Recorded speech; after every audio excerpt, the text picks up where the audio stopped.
Good. Edwin R. Thanks for being here. Happy to be here, Edwin. Thank you for coming here. Absolutely. You were always here. Yeah, exactly. Yeah. Nothing's changing there. I'm going to read a couple of pieces from other people. I put this journal together. It's a journal of prose poems, 200 words or less, called Drupe Fruits. We have a pretty extensive spread out there if you haven't seen it. If you have any interest in anything, that would be cool. Nothing I have has a price tag on it particularly. It's sort of sliding scale, so if you want to talk about it, that'd be awesome. Okay. Eat, Pray, Love 2, Cream City by Keith Gostad, who lives in Milwaukee, Wisconsin. At a party one night, a girlie said no to my advances, all of which, up to that point, had been made with some tact despite lacking in skill. So instead, I decided to ask her to go home and rub her nipples, and I would in turn go home and make 2 pancakes and place maraschino cherry halves in the center of each pancake, and then I would lick syrup off of them. Then I said she could rub her way south, and I would in turn eat a Bismarck in a most profane manner. She then countered me by suggesting that from the looks of things, I must do that fairly often. I then said she could go fuck herself. Then I thought about it and said, I'd do the same, and if we both did the same at exactly midnight, it would be consensual. She said no. So I asked the jury, did I rape her later that night by masturbating alone? If a person masturbates and no one is there to see it, did it happen? Very nice. That's so wrong. It is very much wrong. Yes. I'm going to read another piece by someone else. This is another journal I put together called Humdrum Cotton Frock. It's the key phrase is organic esoterics, whatever you want to do with that. So it's sort of just brief writings of whatever sort and whatever format. A Real Pain in the Neck by Jasmine Dream Wagner, who lives in Connecticut. We can stand here until we can stand here and talk until the cows turn blue. I'm telling you it's moth-eared from here on in. I can read you like the back of my dust jacket. I'm watching everything you do with a fine-tooth comb, and I know you're watching me, like I'm a hawk. I'll catch you first, by hook or by ladder. I'll shoot the wind out of your saddle. I'm not the one with his ass in a noose, a duck out of water. It's time you bite the bull by the tail and look him in the eye. I wouldn't be caught dead with a 10-foot pole, and I sure as hell wouldn't burn the midnight oil from both ends of an angel. You stick out like a sore throat. I hope you get your curveball straightened. Don't you know you can't change the spots on an old dog? It isn't like falling off a piece of cake or stepping up to the plate or lying all your cards on the table. You're a wolf in cheap clothing, green behind the ears, and goddammit, people are dying like hotcakes. So we'll do a couple by myself, which, yeah, cool. Anyway. While running from place to place, we all sweat into a cup and I drank from it. It tastes like books. I am happy to relay that you are better to own your own home, for the banks bend to no one and there are spiderwebs betwixt the stars. He laughed when the cum missed her lip and hit his arm. There was love in me for him then. There are giants living in a forest in California, elves in Iceland, and merfolk on trash islands in the middle of the Atlantic Ocean. East Coast humor is antagonistic. Maybe I don't want to travel anymore, as kale can survive a winter, but friends have a hard time doing so. The very best of us are strangely incestuous and overtly comfortable in it.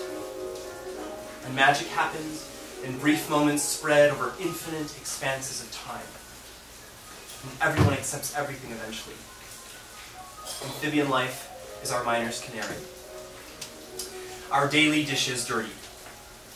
Lesson says, hang on tight to bigot tissue, says to stick to one's proverbial guns, as there is, as always, a better-for-all scenario within reach here. Lesson says, chase out undesirables with big word stick, beat them dumb and resentful. Lesson knows, the softer side gets you caught. Lesson knows the snare is everywhere, and if you aren't uprooting every fucking inch of dirt a mile ahead of you for the sport of it, the next thing your dandy strolling is going to land you is a set of steel jaws breaking your hind legs. Existence is a square room painted white with one window and sharp corners. Sweet as it could be. The middle of that room ain't neutral territory. Everybody wants the greatest view to the outside, and you've got to crowd your opponent into the opposite corner to get it. Lesson is well aware of his being didactic, and caustically so. But what had you expected? Lesson is the product of living, and living ain't easy. Votive candles. Man walks into a cathedral, and we wake up. self-defined narcissist wants to build a dynasty from his seed. He needs a womb to fill. He needs a home to overcompress. Stained glass smiles on his wishes, and he leaves us again. We wish him well. There are insects in the culture, and once in a while, a parade is moving. A small town bubble breaks every 20 years or so and spills one-celled somethings into faster streams.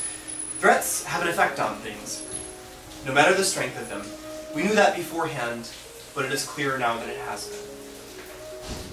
After a string of hours staring up into the ornamental ceiling, Susan situates herself in the middle of the quiet and speaks with a voice only carried by her own. Shame has a distinctive smell to it, as does relief, as does confidence, and as does sadness.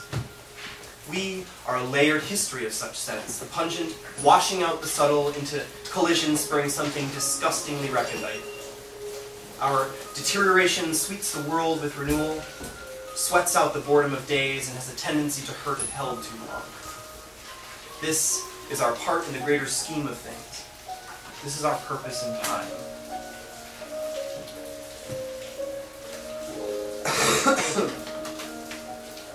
She comes to Sawbuck.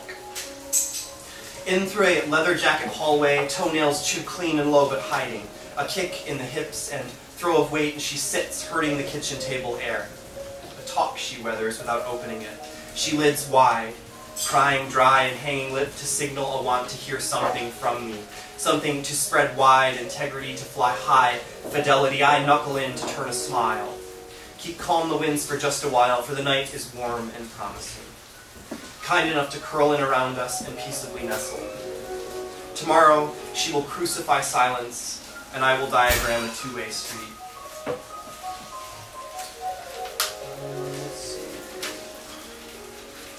Let's do another from someone else. That's fine, right?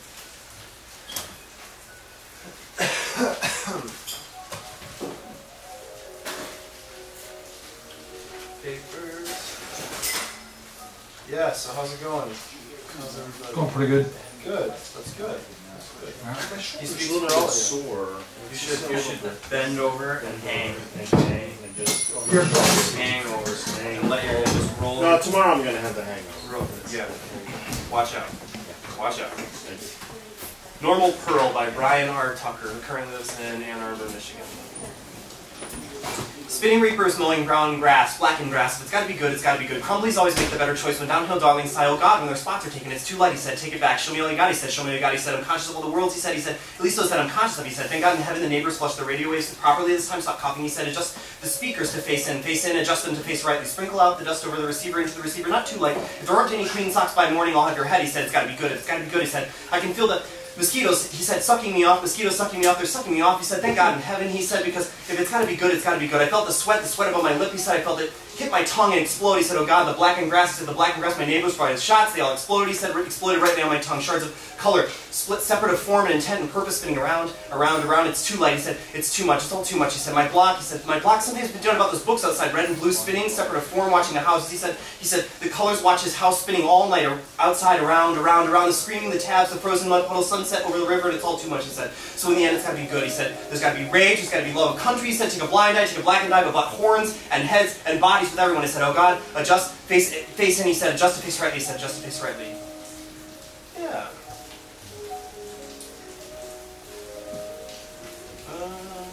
Let's do some more by others. That's always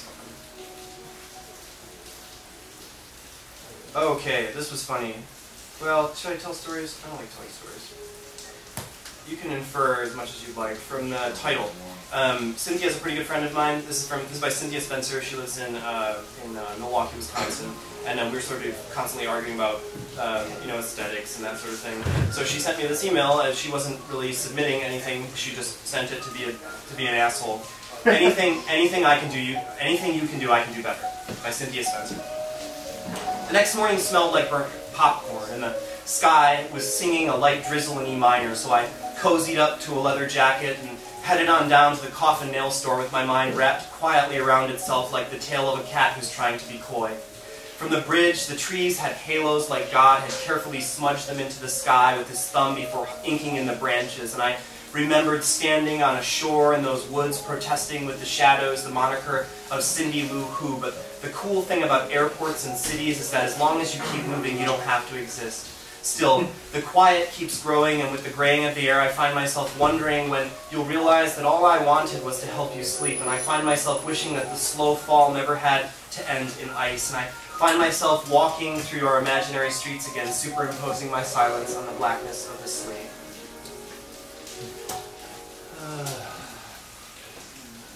Wait. She sent that to be an asshole in response to what? Just basically, she's like mimicking my tactics. Anything you can do, I can do better, is what she said. So I sent something back, but anyway, probably wasn't as good. She's probably better. I can give it to her. Let us judge. You could judge. There's a book of hers out there if you'd like to leaf through it. It's a little yellow book. What Robert Knows by myself.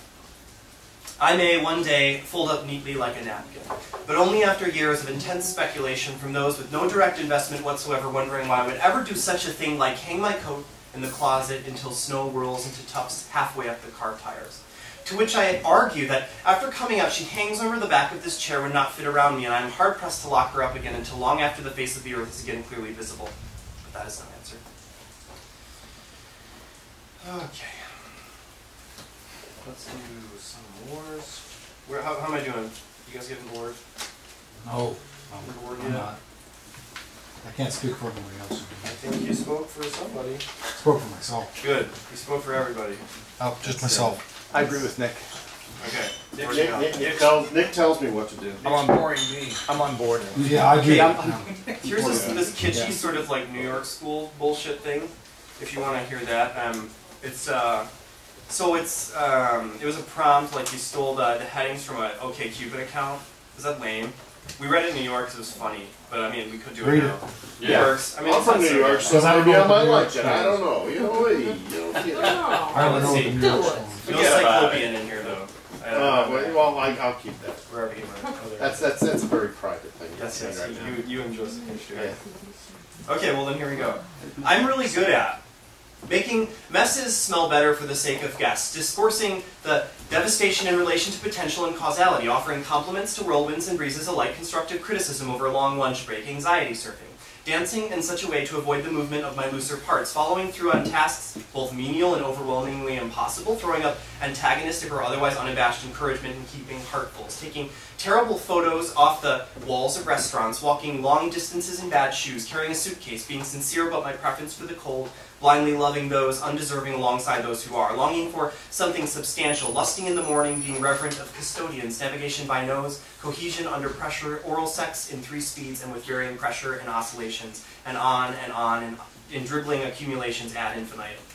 I spend a lot of time thinking about how memory is made obsolete by home movies, how many licks it takes, how many places I can possibly call home simultaneously if everything is in fact made of clay, what my feet will look like after another 25 years of bearing my weight, what intelligent is if not artificial. Should my father see me now, would he laugh? The purpose a larger life force has to invest in the smaller ones which occupy the universe as we know it, how money burns, how much sex I would have if I were a woman, the potential of people to fuck with things they ought not even touch, growth both traditional and inverse, the uselessness of fashionable art, what I am doing here, where it is you would like to go. On a typical Friday night, I am typical. The most private thing I'm willing to admit here, I have an average-sized penis. And if it were acceptable to do so, I would likely date my cousin.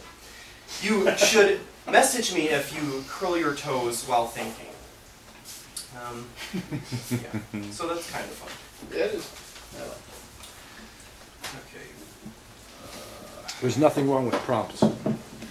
No, indeed there is not. And that got printed in this online journal. It was really flattering that they said it, like I opened it and ended it and like throughout, and I was like sort of effusively sort of thanking them, and they were like, shut up. It was easy, you're good. It was really hard for me to take this. I'm not very self-affirmed. Humble Yeah. brag. What's that? Humble brag. No, I'm just kidding. Humble brag. It was a bit of a humble brag, yes. Yeah, it was very kind of me. Hayes is in the house. Okay, God Loves Gamblers by Plums, which is myself and one other. He said, Wager on your malcontents, and soon you'll find the bottom of it. And we did. Our pockets turned out like so many dancing tops of root vegetables, none the wiser and all the lighter. We threw a pair of dice, black dice against the wall. Had not the money come to an end, we would have stayed our lives out there, watching the accumulations, never more than 12 at a pitch. We've dug the ditch, you said to me. From here we've got to sit it in. We did then. Sit in Albuquerque awnings when we found them, a shortage of shadow over all. We shook our cups and sang together. Mine, a man's voice, high as yours. Fluttering our eyelashes like we were stone fruits. Hearts strong and solid, bodies soft and simple. Only to reel with laughter at slow approach of the butt of the joke. Again, to let our voices lift from our ditch and ride the wave of each day, weaving in and out of the path of the sun, to reach the heavens where our spirits played when our bodies slept, wrapped in the natural sheath of dry warmth our good mother gave us. Never a dull edge, never a sharp turn, bumps and hills, yes, but smooth sailing always after. At the snap of our fingers, our shapes would shift to the hidden desire of each new thoroughfare. The saddleback singers of the Southwest serenade the city streets. The Queen of Hearts commands the crowd with card tricks and candy drops. The raconteur of Reykjavik riddles crowds and whittles reeds, and so on, and so on, and so on. I think that's plenty for me. Oh, there was one thing I need to do. Oh, she's not here, so we'll do it for So her. we're gonna anything that we want to work. Super Collider by Carmen Tracy for Scott Pickering. A corruption of some central figure, the portraiture's heads snap off, grow spider legs or second faces trace your hand, construction paper, draw on feathers, raw on yellow magic marker, messed up on red pop. Birdcat escapes now. How many uteruses in the room? Uteri, wombs, or whatever. Pink belly, raw on yellow, the central figure, a corruption of erotic messages, Crayola. Birdcat escapes from Door of Fire. Members pay their dues to arts organizations, receive blurbs, calendars, complimentary champagne and chocolates, kisses on the cheeks. Straight up, hyenas, standing there munching shrimp crackers saying these things are only good for the free booze. Straight up, and she means it, hyenas. Running ragged roe deer in the meter, what the meter, duh. Blue on eyeball, some of us do drugs, some of us am drugs. See the thing, twist and tighten, so what fist fuck in the nightmare, children, Adderall, kids, and disjointed boobs all over the place. Invisible. Yeah, thanks. So, Magnus?